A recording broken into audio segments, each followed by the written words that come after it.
समाज में जो भी जाने अनजाने लोग, जीव जंतु, पशु पक्षी और किसी भी पीड़ा से गुजर रहे हों, तो उनकी पीड़ा कम करने के लिए क्या कर सकते हैं? क्या हमारी प्रार्थनाएं उन सभी जीवों पर प्रभाव डाल सकती हैं?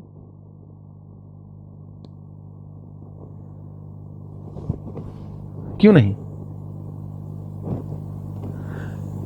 प्रार्थना से हो सकता है सीधा प्रभाव ना पड़े, परंतु प्रार्थना से आपका मन सौम्य अवश्य होगा। जब आपका मन निर्मल और सौम्य होगा तो आप दूसरे के दुख को ज्यादा महसूस कर पाएंगे। यदि दूसरे के दुख को महसूस करेंगे तो ही उसकी सहायता के लिए हम हाथ बढ़ाएंगे ना। यदि हमको दूसरे का दुख लगे ही ना, तो हम तो किसी की सहायता के लिए हाथ नहीं बढ़ाएंगे। तो प्रार्थना स्वयं को निर्मल करने के लिए की जाती है। ऐसी प्रार्थना से तो कोई लाभ नहीं है कि हमने सुबह उठ के फटाफट बोल दिया सर्वे संतु सुखिनः सर्वे संतु निरामया सर्वे जन माँ के दुआ, अरे चाय नहीं बनाई अभी तक कि नहीं? तो पता है मैं 8 बजे मंदिर से निकलता हूं, मुझे नाश्ता चाहिए होता है, काम पे जाना है, फटाफट करो। ऐसी प्रार्थना से तो कोई लाभ नहीं है कोई लाभ? आप ही बताइए। इससे अच्छा है तो कि आप प्यार से चाहे खुद ही जाकर बना लो। पर यही अधिकतर मनुष्यों की प्रवृत्ति होती है। प्रार्थना करते हैं तो ऐसे जैसे एहसान कर रहे हैं अपने पे, परिवार वालों पे या समाज पर। अगर प्रार्थना तो एक अंग है, प्रार्थना के बाद आपको उसको अपने कर्म में तो भी उतारना है ना। और सबसे एक व्यर्थ बात मैं आपको बताता हूं, जिसमें बहुत लोग समाज के पड़े होते हैं। खुद तो उनको कुछ करना नहीं होता, दूसरा जो करता है उसका हाथ भी रोकते हैं। इससे बड़ा पाप क्या होगा? ना तो केवल कि आप स्वयं पुण्य नहीं कमा रहे, जो कोई भी अपनी सोच बुद्धि से कुछ सेवा करना चाहता है उसको भी बोलते हैं पागल हो गए तुम, इमोशनल मत हो, इतना मत दो या उतना मत दो, ऐसे मत करो या वैसे मत करो। खुद तो करना नहीं, दूसरे को भी करने से रोकना। मुझे एक छोटी सी बात याद आ गई। साध्वी जी हमेशा जो डॉग्स हैं उनको फीड करते हैं, कहीं पर भी, गाड़ी में भी अपने बिस्किट रख के चलते हैं, दिख जाए। जो रेडी वाले होते हैं उनके साथ बांध देते हैं। इनकी हर मंथ पेंशन आती है, उसमें से मेजर चंक उसी में जाता है इनका। पेंशन में वो बांध देते हैं कि ये डॉग को ये दूध ब्रेड दे देना, इसको ये दे देना, जो भी है इत्यादि इत्यादि। एक बार ये एक जगह थी जहाँ ये रहते हैं, उसके आसपास काफ़ी सारे डॉग्स थे, वो बहुत कमज़ोर से लगे। तो इन्होंने दूध लगाया और वो दूध बर्तन में ले जाके और वो ब्रेड लेके ये रोज़ शाम को जाके डॉग्स को वो खिलाते थे। एक दिन ऐसा कर रहे थे कि उधर से एक दूसरी लेडी आई कोई, उसने बोला यहाँ मत किया कीजिए। तो इन्होंने बोला कि मैं तो पब्लिक प्लेस में अलग से बिल्कुल, ये तो घूम ही रहे हैं, मैं इनको ऐसे कोई इकट्ठा करके नहीं कर रही, तो मैं अपना कर, नहीं यहाँ नहीं करना है। इन्होंने बोला कि देखो, जो स्वान होता है, जो कुकुर होता है, जो कुत्ता होता है, वो यमराज का दरवेश होता है। तो एक अच्छा कर्म ही हो रहा है, इसका आपको कुछ फल ही मिलेगा। तो इतने में उनका पति भी आ गया। दोनों मिलकर इन पर चिल्लाने लगे, भागो यहां से, कहां से आ जाते हैं ऐसे साधु, कुत्तों को दूध पिला रहे हैं, ब्रेड दे रहे हैं। और उनके घर में लेबर लगी हुई थी, वो भी आ गई। बस हाथ ही नहीं लगाया किसी ने, सब टूट पड़े। इतना भयभीत कर दिया इनको कि इन्होंने उस एरिया में जाके डॉग्स को खिलाना ही छोड़ दिया। मैंने बोला आप आश्रम में आते हैं या जितने मर्जी खिलाना, आप क्यों इतना परेशान होना? मतलब अब देखिए उन्होंने कौन सा कर्म अर्जित किया। एक व्यक्ति आपसे कुछ मांग नहीं रहा, आपको कुछ कह नहीं रहा, आपके घर के आगे कुछ कर नहीं रहा, एक पार्क में साइड पर जहां इकट्ठे थे वहां पर किसी जीव की मदद कर रहा है, और आप उस व्यक्ति को गाली गलौज करना शुरू कर देते हैं। गेरू वस्त्र का मान तो क्या रखना, वो तो बात ही छोड़ो, एक साधारण मनुष्य से जो आदर से बात की जाती है वो भी ना कर पाना। तो कहा जाता है कि अगर अच्छा नहीं कर सकते कोई बात नहीं, परंतु जो दूसरा अच्छा कर रहा है कम से कम उसको ना रोका जाए। उसका खाता कहां पे जाके हम बैलेंस कहां जाके चुकाएंगे, क्योंकि हमने तो कुछ अर्जित किया नहीं अच्छा कर्म करके, दूसरे को करने नहीं दिया। तो जिस जिस को जो जो जहां जहां आपका मन लगता है, तो जरूर कुछ ना कुछ मन से, तन से, जो भी सामर्थ्य हो, जैसे भी भावना से, अपने ज्ञान से जो है दान करते रहना चाहिए।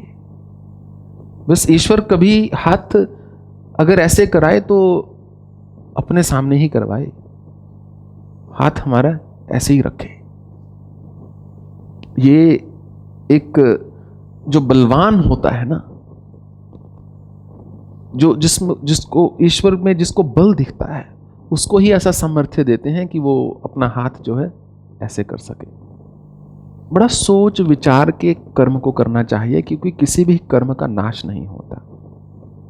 कोई आपके कर्मों से दुखी है, शुभ कर्मों से, उसके लिए हम उस व्यक्ति को रोक नहीं सकते, परंतु अपने मुख से ऐसे वचन नहीं निकालने चाहिए यथासंभव जितना हो सके। It's not always easy.